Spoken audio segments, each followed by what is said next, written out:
할렐루야.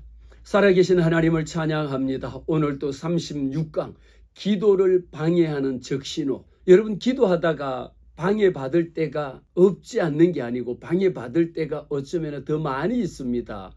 혼자 조용하게 기도하지만 기도하다 보면 잠시만 딴 생각이 한번 들기 시작하면요, 기도의 줄을 놔버립니다. 그리고 기도하는 것 같았는데 알고 보면 온갖 세상을 다 떠돌아다니고 온갖 일들을 다 생각하다가 정신 차리고 보면 내가 지금까지 뭐 한 거야, 이런 생각에 특히 묵상할 때 그렇습니다.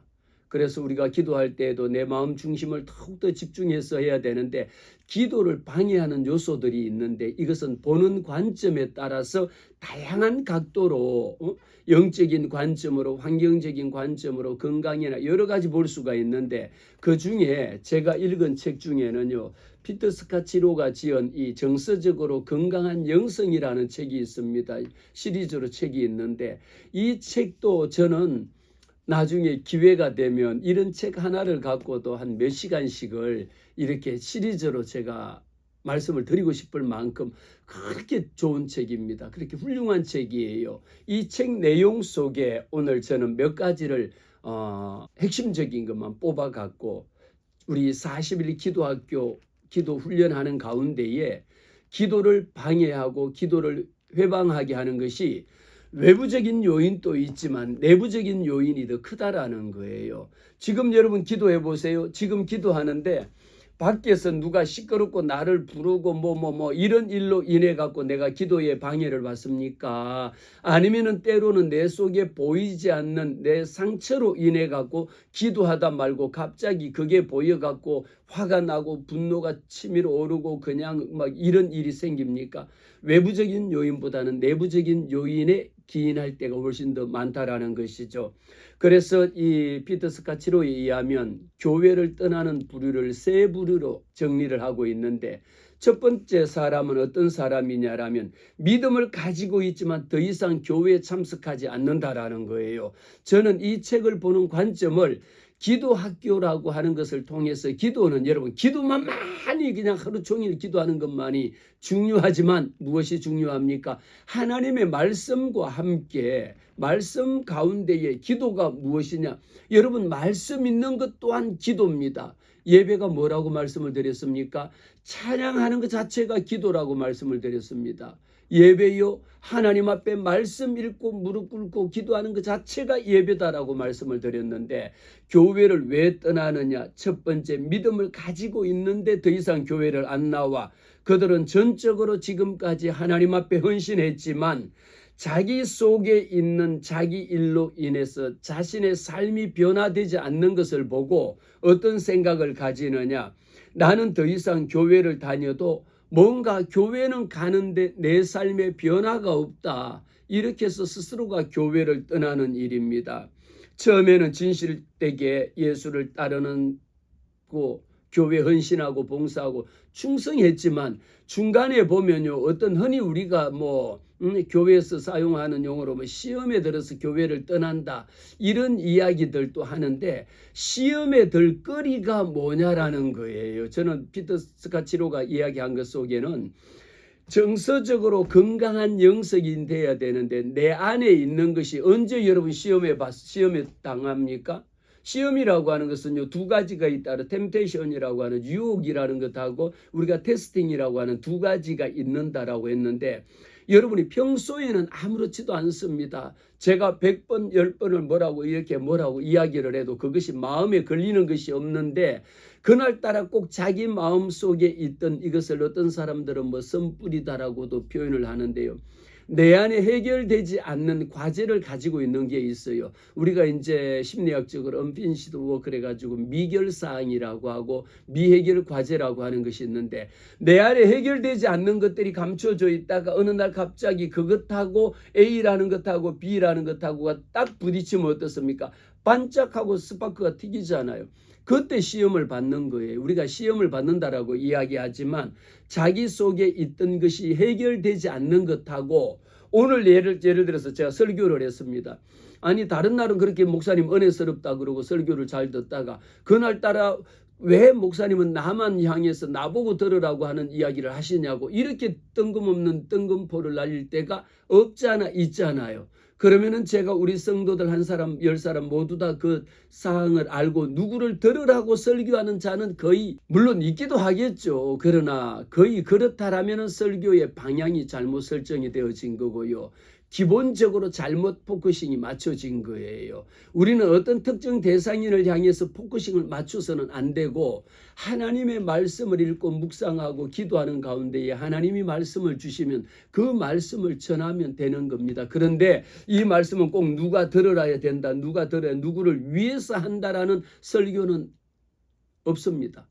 그래서도 안 되고 그렇게 해서도 안 되는 일이니까. 그래서 지금 피터 스카치로는 이렇게 자기가 가지고 있는 처음에는 열정적으로 살아계신 하나님을 만났다 하지만 시간이 갈수록 자기 안에서 결혼의 문제나 친구 관계나 이성 문제나 직장 문제나 가족 문제나 중독 문제나 이런 문제로 인해서 중간에 자기 스스로 우울해지고 자기 감정 속에 빠져들어서 스스로 헤어나오지 못해서 믿음이 있음에도 불구하고 교회를 나오지 않는 이런 부류를 첫 번째로 봤고요. 그리고 두 번째는 어떤 것이 그러면서 우리가 생각하면 그렇다면 과연 무엇이 잘못되어졌을까? 어떤 원인으로 인해서 그랬을까라고 하는 것을 우리는 돌아봐야 합니다. 교회를 떠나는 사람 중에 두 번째 사람은요. 교회를 다니기는 하지만 일체 교회 일에 교회 활동에 참여하지 않는 소극적인 사람들입니다. 예배만 올 뿐이지 교회 활동이라고 하는 것, 커뮤니티 자체를 하지 않는 사람들은 어떻습니까? 자신의 존재 자체를 드러내지 않습니다. 극히 수동적입니다. 어떤 게 무엇이 문제인지를 우리가 꼭 집어서는 말할 수 없지만 뭔가 잘못되고 있다라는 것이죠. 뭔가 옳지 않다라는 것을 압니다. 분명하게 그 사람의 마음속에는 그렇게 소극적이고 활동하지 못하게 하는 심리적인 요인이 뭐냐라는 것을 우리가 좀 더 신학적으로나 신앙적으로 들여다볼 수 있는 기회가 생겨야 된다. 그리고 교회를 떠나는 세 번째 부류 속에는 슬프지만 안타깝지만 신앙을 아예 포기하고 다른 종교로 돌아가는 사람들이죠. 그 사람들은 어떤 경우에 그렇게 돌아가느냐? 그냥 교회 다닌다라는 것이 무의미하다라는 거죠. 교회에 대한 아이덴티티, 정체성을 확보하지 못한 겁니다. 아니면은 교회 신앙생활하다가 지쳐버린 거죠. 번아웃된 겁니다. 그리고 주변 사람들에게 넌더리가 난 거죠. 교회 다니다 보니까 그런 분도 종종 있습니다. 열심히 신앙생활하고 잘했는데 주변 사람들에 의해서 도저히 감당할 수 없을 만큼의 심리적인 스트레스를 많이 받는 경우입니다. 아주 넌더리가 난다라고 이야기하죠. 아니 교회 예수 믿으면서 왜 교인들 간에 봉사하면서 그렇게 시기하고 질투하고 헐뜯고 이것은 뭔가가 잘못된 것이라는 겁니다.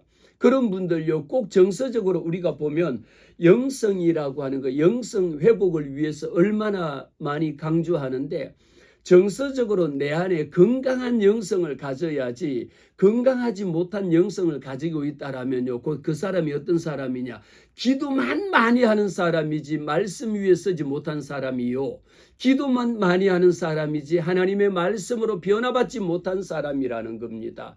그래서 피터 스카치로는 말할 때에 우리가 정서적으로라고 하는 것 정서라고 하는 것 이모셔널이라고 이야기하는데 내 정서가 건강해야 합니다. 예수 믿고 난 후에는요 우리의 삶이 바뀝니다. 변해야 됩니다. 변화된 삶이 있어내야 되는데 언제 변화되느냐 내가 정서적으로 여러분 신체적으로 건강한 거 여러분 너무도 잘 아시죠? 신체적으로 건강한지 건강하지 않는 거는 눈에 보이잖아요. 그러나 심리적으로도 건강해야 돼. 심리적으로 건강해야 된다는 것은 정신과적인 이야기를 말합니다. 여러분 우리가 어떤 그 사이킥이라고 하는 것, 사이코라고 하는 이런 단계로 빠져들기 전에 심리적으로 불안하거나 어떻게 앉아 있을 수 없을 만큼 두려움과 공포가 내게 온다라면 이것은 자기 마음속에 얼마나 심각한 심리적인 현상을 불러일으키는 것이고 있고요. 또 정서적이라고 하는 것은 우리가 감정을 이야기합니다. 정서적으로 여러분 우리가 정서가 건강해야 되잖아요. 기쁠 때는 기뻐할 줄 알아야 되고요. 슬플 때는 슬퍼할 줄 알아야 됩니다. 정서는 무엇을 가져다 주느냐? 공감을 가져다 줍니다. 그래서 공감 능력이 없다라는 것은 마음이 이상한 게 아니고 정서적인 공감대가 형성이 되지 않는 거예요.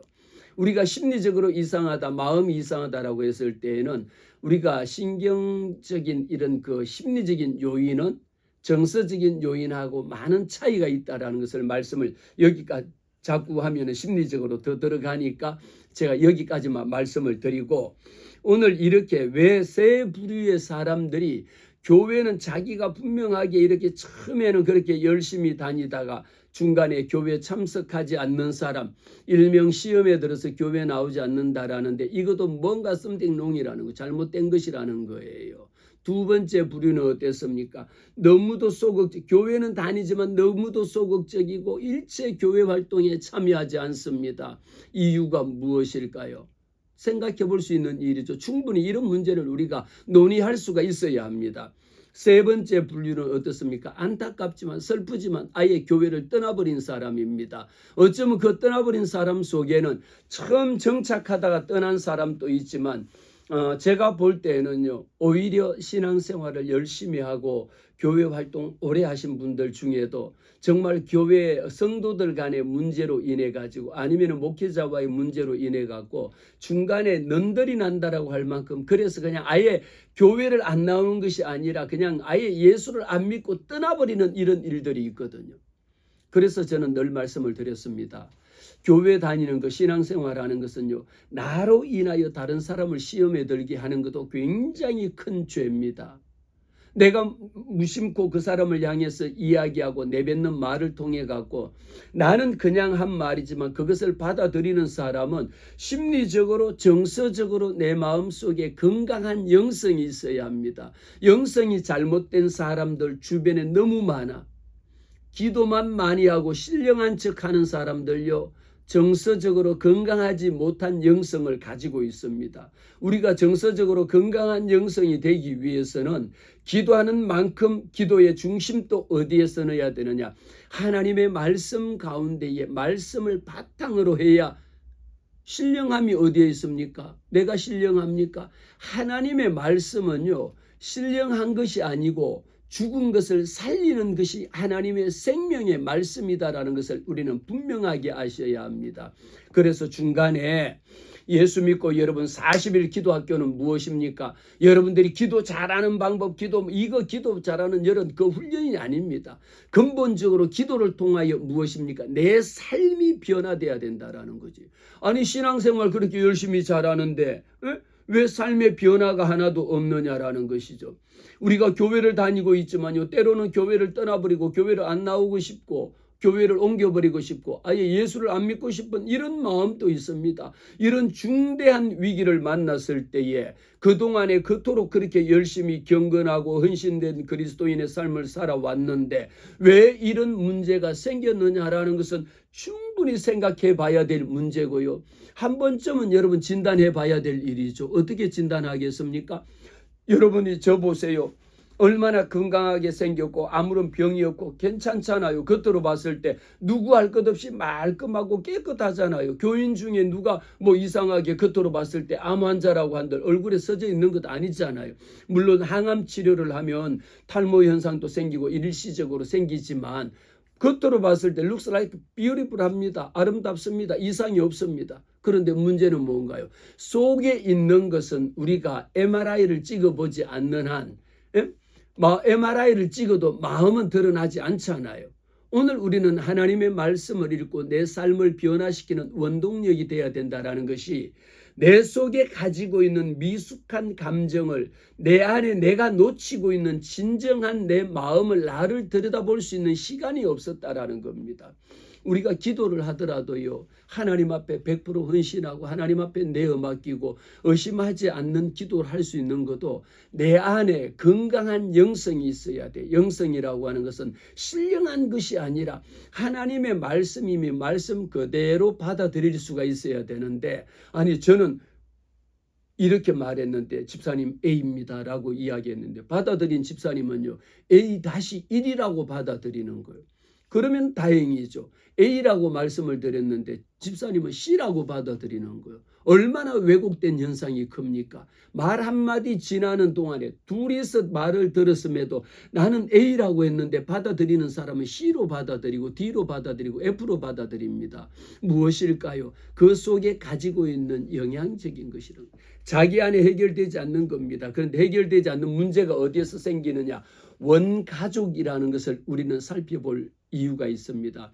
제가 오늘은 조금 이 부분을 조금 이렇게 심리적인 부분들로 들어온 이유가 내 삶을 변화시키지 못하는 근본적인 원동력이 어디 있느냐, 문제가 어디 있느냐라는 것을 들어봤을 때에 여러분 원가족이라는 이야기를 아마 종종 들었을 겁니다. 패밀리 오브 오리진이라고 원가족을 보면 내 부모를 봐보면 부모의 모습이 결국은 누구의 모습입니까? 내 모습이에요.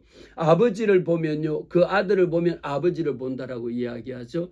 그 딸을 보면 엄마를 본다라고 이야기하죠. 우리가 이야기하는 패밀리 오브 오리진 원가족에서 정서적으로 건강한 것을 배워야 합니다. 이것이 해결되지 않고 있으면 자기가 어떠한 위기 상황에 처하지 않고는 자기를 들여다보려고 할 노력을 하지 않습니다.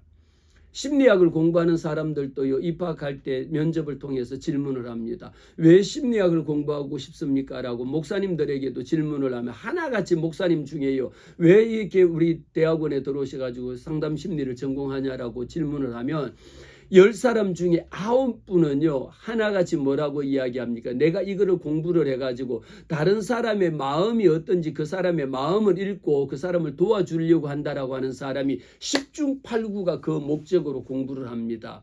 그러나 정작 우리가 공부를 해야 되는 목적은 뭐냐? 이 공부를 통해서 나를 들여다보고 싶습니다. 도대체 내가 어떻게 생긴 인간인지 내 안에 도대체 어떤 문제가 있는지 나를 들여다보기 위해서 나는 심리학을 공부를 하고 그래서 봐보니까 내가 이런 사람이래. 그렇게 해서 여러분 접근하는 분은 한 분이나 그냥 한 10% 한두 분이지 나머지는요 목회자들 마찬가지입니다. 저는 그런 강의를 여러 번 많이 했는데 목회자 100명 중에 이 상담심리 전공을 왜 공부하러 오셨을까 물어보세요.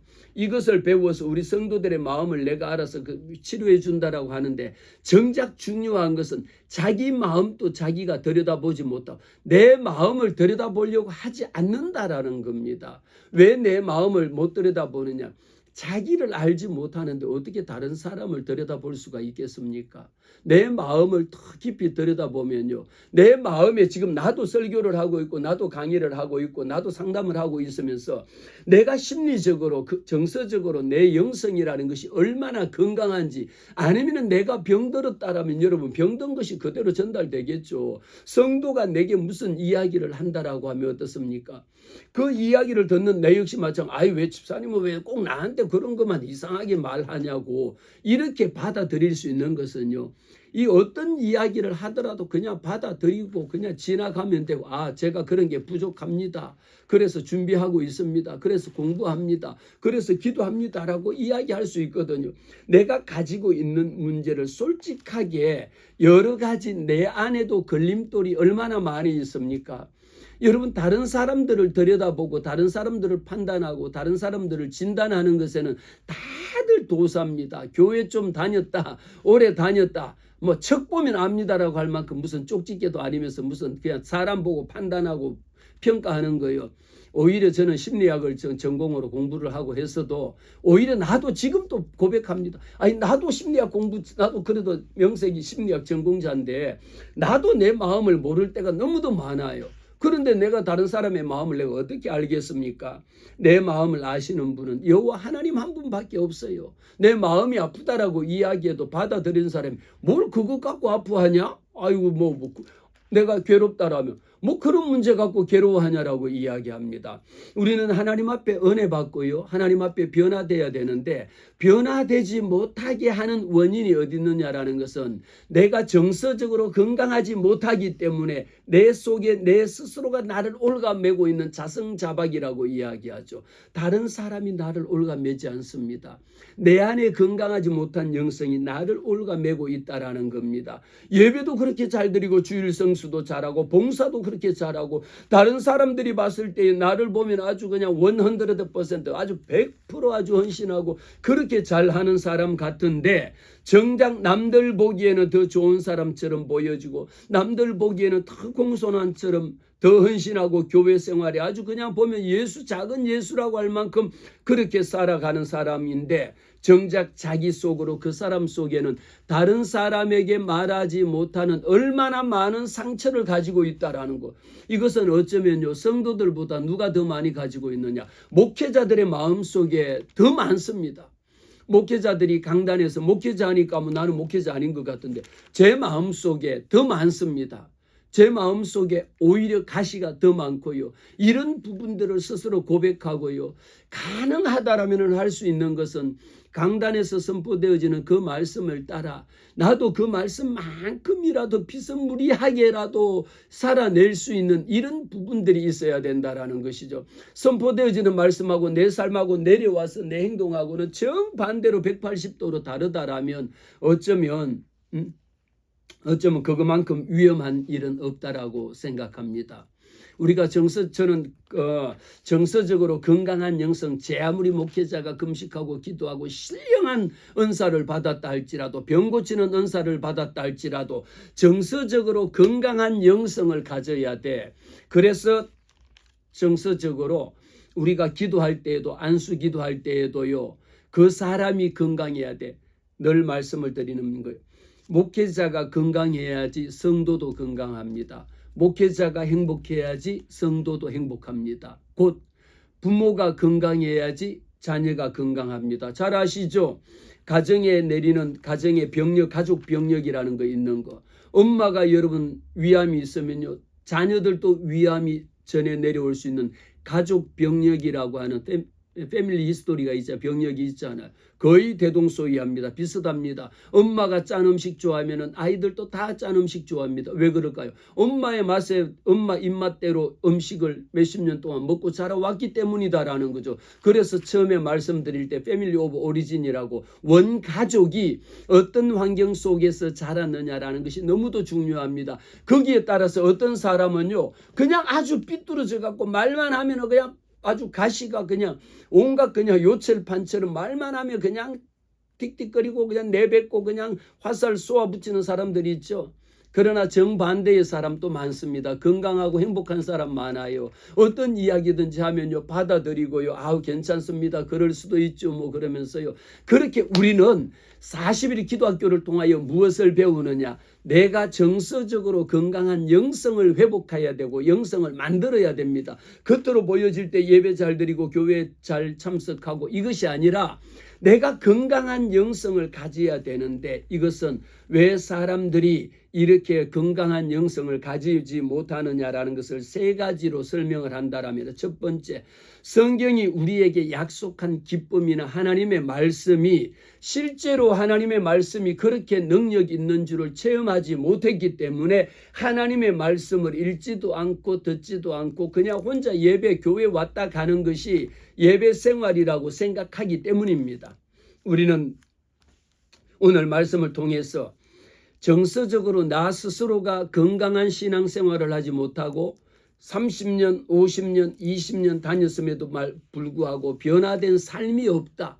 30년 전이나 지금이나 똑같다라고 생각하면 내 속에 하나님이 약속한 말씀, 하나님이 살아계시다라고 하는 것. 하나님의 말씀은 변화시키는 능력이 있거든요. 하나님의 말씀은 물이 변하여 포도주로 변화시키게 만드는데 오병이어의 기적을 만든 것이 이 말씀 속에 들어있는데 그 말씀을 읽고도 내가 지금까지 변화된 경험이 없기 때문인 것이죠.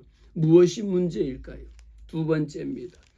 분노의 원망으로 우울한 삶을 살고 있지 않는지. 내 삶이라고 하는 것 자체가 우리는 하나님 앞에 감사함으로 그 문에 들어가며 여호와의 이름을 송축하며 찬양하며 그 성호를 찬양하며 들어갈지어다라고 이야기했는데 내 생활 가운데 여러분의 감정을 여러분들도 다스리지 못할 때가 없지 않아 있을 줄로 압니다. 주일날만 사랑과 용서를 실천하고요. 실제 주중에 있을 때는요. 저주를 퍼붓고 이런 생활 속에 빠져 있지 않는지. 그럴수록 자기 마음속에 스스로가 자기에 대한 압박감이 훨씬 더 심해집니다. 예수 믿고 난 후의 생활은 이런 생활이 다중생활이 아니라 하나로 점점 이렇게는 처음에 우리가 죄인 되어 있을 때 의인돼서 이 부분이 점점 겹쳐지는 오버랩이 됩니다. 말씀으로 변화되어서 말씀처럼 따라 살기 위해서 점점 가까워지는 거지. 30년 예수 믿고 30년 성경을 10번 읽었음에도 이것하고가 이렇게 분리되어져 있다라면 뭔가 잘못된 신앙생활입니다. 이 두 부분이 어떻게 건강한 영성이라고 하는 것은 이 부분이 점점 멀어졌던 것이 가까워지고 점점 나중에는 어땠습니까? 이게 이 정도로 이렇게 겹쳐지는 교집합 부분이 많아야 되는 것이죠. 세 번째 무엇입니까? 주변 사람들을 통해 가지고 내 자신 스스로가 어떤 상태에 있는지 정서적으로 감정적으로 미성숙한 상태에 있지 않는지 우리는 확인해 봐야 된다라는 것이죠.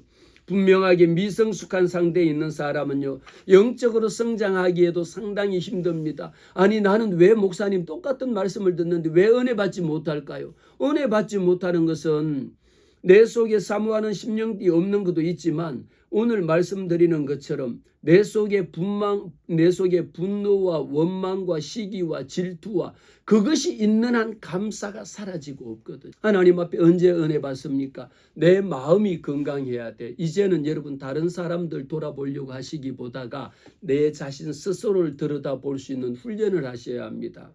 40일 기도학교는 그런 겁니다. 기도만 잘하고 기도만 유창하게 만드는 것이 아니라 그것은요, 차라리 기도를 띄엄띄엄 떠듬 할지라도 내 삶 가운데에 진실하게 진정된 한마디의 외마디 기도가 하나님이 내 마음의 중심을 보시기 때문이죠. 문제는 바로 이것입니다. 하나님께 관심은 기울이고 내 안에 어떤 일인 하나님께 대한 관심은 우리가 그냥 얼마나 거룩해지고 헌신하려고 노력하는데 정작 내 안에 담겨져 있는 자기를 변화시키려고 하는 노력은 없다라는 거예요. 일치된 삶이 일어날 수가 없습니다. 하나님의 말씀에는 아주 귀를 기울이고 있지만 내 마음속에 아직도 슬픔이나 좌절감이나 분노와 억울함이나 이런 감정이 나를 올매고 있다라면 자유함이 없잖아요. 이런 감정을 내 속에 숨겨져 있는 어떤 감정들이 있을까라고 하는 것을 여러분 우리는 그것을 심리학에서 감정 탐색이라고 이야기합니다. 내 속에 여러분 우리가 컴퓨터 이렇게 탐색이라는 게 있잖아요. 그거 해보면 돋보기 같은 이런 게 하나가 나와가지고 어떻게 합니까? 그거 내가 무슨 파일 찾을 때 보면 이런 돋보기 같은 것을 갖고 계속 이렇게 진단하는 것처럼 이렇게 도는 거 보잖아요.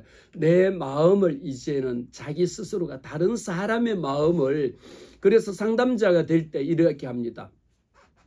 다른 사람의 마음을 읽기 전에 자기 마음을 먼저 들여다보고요. 자기를 더 많이 아는 만큼 더 자유롭습니다. 내 마음속에 자기를 보지 않는 한 하나님은 반드시 우리의 삶을 아름답게 만드신다. 하나님은 말씀대로 우리를 행복하게 만들어주시고 아름답게 만들어주시고 자유케 만들어주십니다. 진리를 알지니 진리가 너희를 자유케 하리라고 말씀하셨는데 왜 진리에서 자유로움을 얻지 못합니까? 왜 진리에서 우리가 묶인 것에서 해방을 받지 못합니까? 사도 바울은 우리가 하나님의 방법대로 살아가며 어떤 일이 일어날 것인가라고 하는 것을 과수원에서는요, 그 나무에서 과실을 보면 주렁주렁 과실을 맺잖아요. 좋은 나무에서 나쁜 열매를 맺을 수 없잖아요. 나쁜 나무에서 좋은 열매를 맺을 수가 없잖아요. 그래서 원가족이라고 하는 것을 우리가 살펴봐야 되는 이유가 있다라는 것이죠.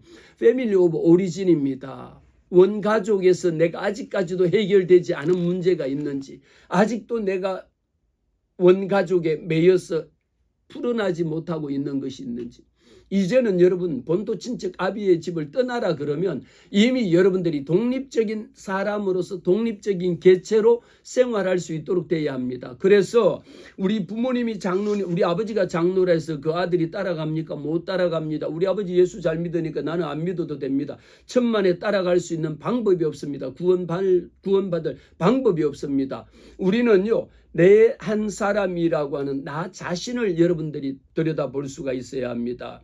우리는 말씀 가운데 안타깝게도 하나님을 사모하고 교회를 열심히 섬기고 성경을 열심히 읽고 예배하고 기도하고 봉사하면서도 하나님이 허락하신 이 아름다운 삶을, 하나님이 허락하신 이 자유로움을 느끼지 못할 때가 많습니다. 무엇이 문제이냐? 건강한 감정을 내가 다스리지 못하고 있기 때문입니다. 내 내면 속에 인터널리제이션이라고 하는 내 마음 깊은 곳에 있는 하나님의 손길이 정작 나를 통해서 다른 사람은 그 속에 마음을 보게 하셨는데 정작 내 마음은 일체 남에게 일도 보여주지 않습니다. 친구들 중에도 봐보죠. 어떤 친구는요, 그냥 자기 걸 있는 것 없는 것을 그냥 다 드러내놓고 이야기하는 사람이 있는 반면에요, 그런 사람이 건강한 사람이에요. 어떤 사람은 도대체 무슨 생각을 하고 있는지 그냥 물어도 대답을 안 하고 너 그런 일 있니? 아니 없다. 일체 자기는 일도 드러내지 않습니다. 끊임없이 감추고 포장합니다. 우리는 하나님 앞에서 내가 왜 정서적으로 건강하지 못하느냐, 나를 감추고 있는 것, 이 문제마저도 여호와 하나님 앞에 드러내 놓으라는 겁니다. 하나님은 내 삶에 변화된 것을 보기를 원하시는 거예요. 내 삶의 궁극적인 문제를 하나님이 터치하기를 원하시는 거예요. 내가 어디에 숨었느냐? 아담아 부르실 때에 내가 깊은 곳에 숨어 있는 내 마음 속에 숨겨져 있는 것이 무엇이냐? 그래서 저는 여러분들에게 10가지 피터 스카치로가 이야기하는 것 속에 건강하지 못한 영성의 10가지를 제가 간단하게 말씀을 드리겠습니다. 첫 번째, 하나님께 도망치고자 하나님을 이용하는 사람. 목사님, 그런 사람도 있어요? 있어요. 그런 사람이 있습니다. 이는 사람이 자신의 문제를 직면하지 않고 피하려고 하기 때문에, 그래서 말씀드린 거예요. 친구 관계 속에서 보세요. 내 문제를 다 털어내놓고 나 이렇게 힘들다라고 솔직하게 털어놓고 야, 나 돈 없어, 나 밥 사줘, 나 요즘 백수잖아, 이러는 친구 치고 여러분 건강하지 않는 친구가 없습니다. 그런데 교회 다니느라고 예수 열심히 잘 믿고 신앙생활 잘 하는데요, 모든 것 다 아닌 척하고 있잖아요. 건강한 척하고 있잖아요. 그런데 실제는 마음속에는 얼마나 병들어 있는지 모릅니다. 이것을 드러내놔야 됩니다. 얼마든지 내 속에 있는 거 그냥 솔직히 드러내놓는 사람이 건강한 사람입니다. 우리 말로 시쳇말로 내숭 뜬다라고 하잖아요. 하나님 앞에 이 기쁜 것을 드러내놓을 수가 있어야 합니다. 이런 사람은요, 하나님께 도망치고자 하나님을 이용하는 사람들, 교회에 와서 예수 믿는다라고 하면서 정작 자신의 근본적인 문제는 드러내지 못하더라. 삶을 변화시킬 수가 없는 거예요. 두 번째, 분노와 슬픔과 두려운 이런 감정을 무시합니다. 교회 다니고 예수 믿으니까 부정적인 감정을 억누르는 겁니다. 부정적인 감정을 무시합니다. 아니 집사님, 그런 생각하면 안 돼. 그러는데 정작 내 안에 있는 것은 무엇입니까? 아니 우리가 이런 감정을 왜 분노도 슬픔도 억울함도 좌절도 공포심도 하나님이 우리에게 만들어주신 감정입니다. 여러분들이 무서울 때 무서워 이런 거 여러분 느끼지 못하면, 무서움을 느끼지 못하면 어떻게 하겠습니까? 기쁠 때 기뻐할 수가 있어야 되는 거예요. 그런데 정서적으로 건강하지 못한 영성은 어떠냐? 기쁜 것을 보고 기뻐하지 못하고 슬픈 것을 보고 슬퍼하지 못하는 거예요. 피리를 부르도 춤을 추지 못하는 겁니다. 건강하지 못한 거예요. 말씀 가운데 분노와 슬픔이나 깊은 두려움이 하나님이 만드신 감정입니다. 이것을요, 그러면 안 돼가 아니고, 아니 때로는 화도 낼 수도, 목사님 제가 그래서 막 화가 치밀어 갖고 막 화를 냈습니다.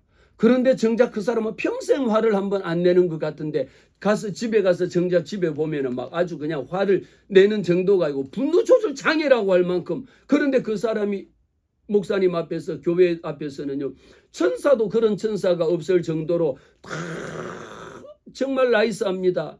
그런데 집에 가서는요, 분노 조절 장애처럼 막 성질 내고 막 뒤집고 난리 나는 거. 무엇이 문제입니까? 이런 감정을 내 안에 숨기지 말고 드러내라. 하나님, 내가 이렇게 성질 더러운 거 아시잖아요. 하나님, 내 속에 화를 못 참는 거 아시잖아요. 주님, 내 마음 좀 만져주세요라고 주님 앞에 드러내 놓으라는 겁니다. 세 번째입니다.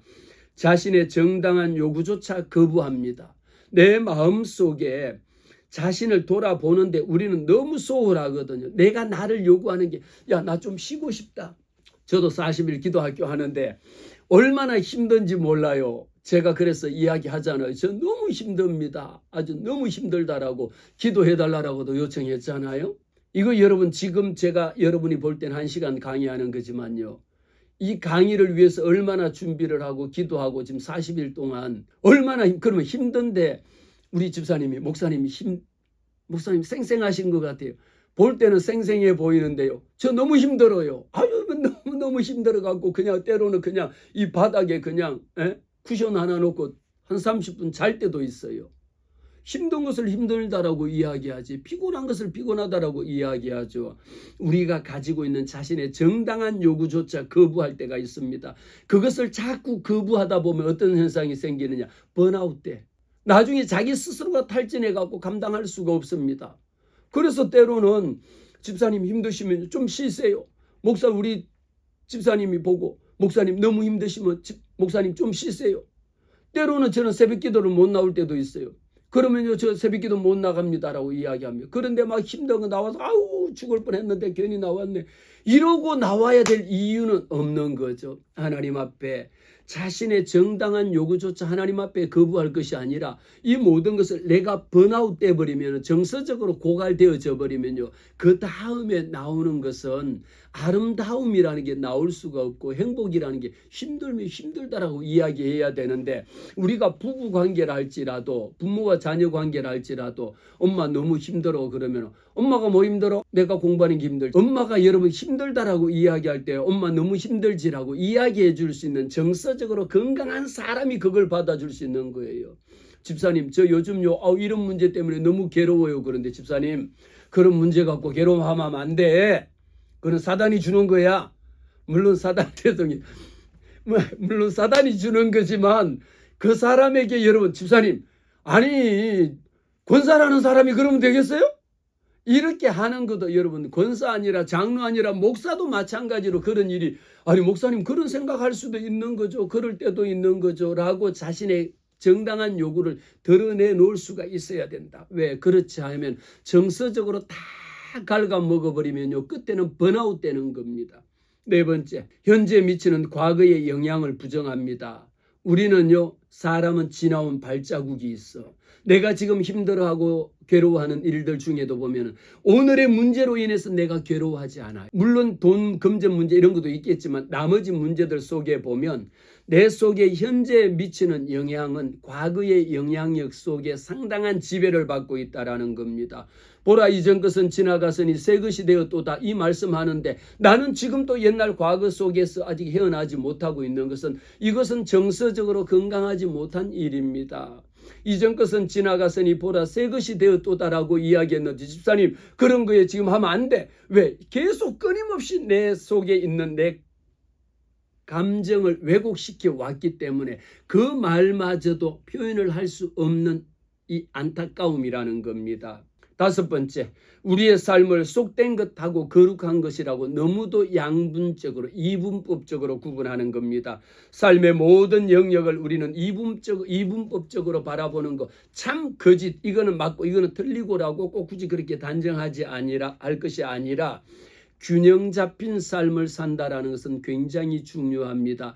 정서적으로 건강하다라고 하는 것은요. 힘들다라면 그렇게 힘들 수도 있죠.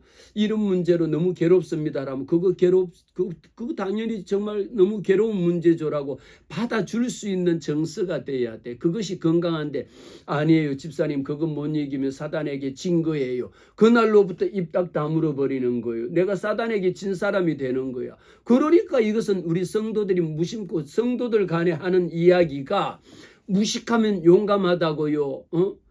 이런 이야기를 무심코 내뱉고 그 사람을 말씀 읽는다고 치고 기도한다라고 하는 사람들이 무심코 내뱉는 말이 그 사람을 번아웃시키게 만들고 교회를 떠나게 만드는 원인 중에 하나라는 거예요. 여섯 번째입니다. 하나님과 동행하기보다 자기 사역에 바쁘다. 이것은 어쩌면 목회자들 가운데도요.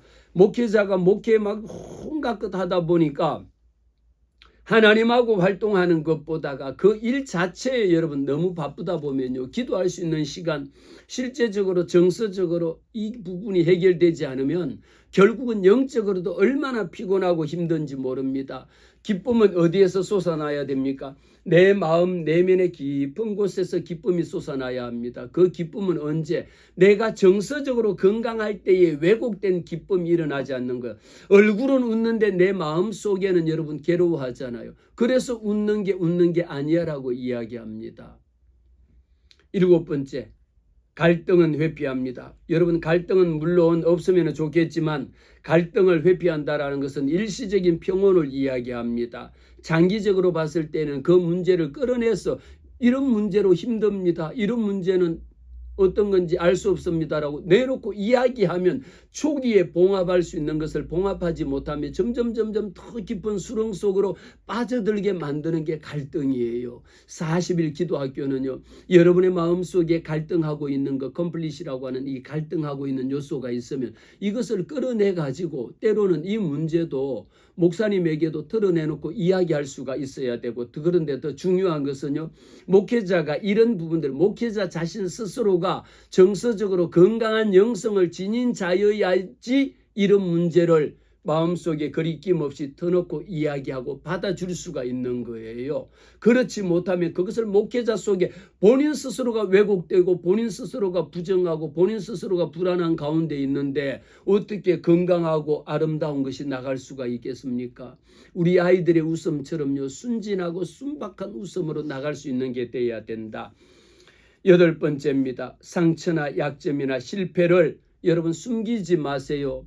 힘든 거요. 내가 이렇게 해서 잘못되어진 거, 내가 이렇게 해서 실패했던 거, 내가 이렇게 해서 걸려서 넘어졌던 거. 여러분, 왜 그것이 부끄럽습니까? 왜 그것이 수치스럽습니까? 그것을 수치스럽게 여기고 그것을 흠잡고 그것을 뒷담화 하는 사람이 수치 속에 빠져 있는 사람이지. 그래서 교인들 중에 시기하고 질투하고 하는 사람들은요, 다 정서적으로 병들고 잘못된 사람들이에요. 저는 그렇게 단호하게 이야기합니다.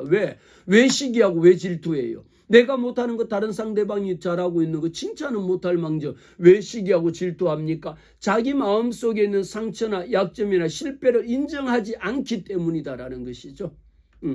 9번째, 자신의 한계를 인정하지 않는다. 여러분, 우리는 한계를 인정합니다. 이미 여러분들이 40일 동안 기도하면서 제 강의 들어보면요, 제가 중간중간에 저 지금 목회한 지 지금 5년밖에 안 됐습니다. 목사 안수 받은 지요. 이미 여러분 50년을 목회하고 은퇴할 때가 됐는데 나 이제 목회 시작했다라고 이야기하잖아요. 성경 말씀을 읽어도 때로는 나도 이해가 안 되고 나도 모르는 말씀들이 너무 많아. 공부할 게 너무 많아요. 내가 어떻게 다 합니까? 30년 목회하신 분하고 어떻게 내가 같이 하루아침에 따라갈 수가 있습니까? 내 자신의 한계를요, 인정합니다. 인정하세요. 왜 부끄럽습니까? 모르는 건 모른다라고 하는데 뭐라고 이야기해요? 모르는 것을 아는 척하니까 그게 병들고 힘들고 어려운 것이죠. 그것이 자랑은 아닙니다만 자기의 자신의 한계를 인정하면 그것으로 인해서 자기에 대한 셀프 익스펙트라고 하는 자기 기대가 어무러지거든. 우리는요, 나는 할 수 없는데 자기에 대한 투마치 너무도 큰 기대를 하니까 자기 스스로가 걸려 넘어지는 겁니다. 자기 스스로가 엄청난 스트레스를 받는 거예요. 이런 사람들은 10번째, 자기 자신의 한계를 인정하지 않으니까 10번째, 다른 사람의 신앙을 판단하는 거죠. 결론입니다. 왜 여러분들이 다른 사람의 신앙을 판단하세요? 그 개인의 신앙적인 문제는 오직 주님만이 아시는 일이고요. 이렇게 하면 지옥 갑니다. 이렇게 가면 천국 갑니다.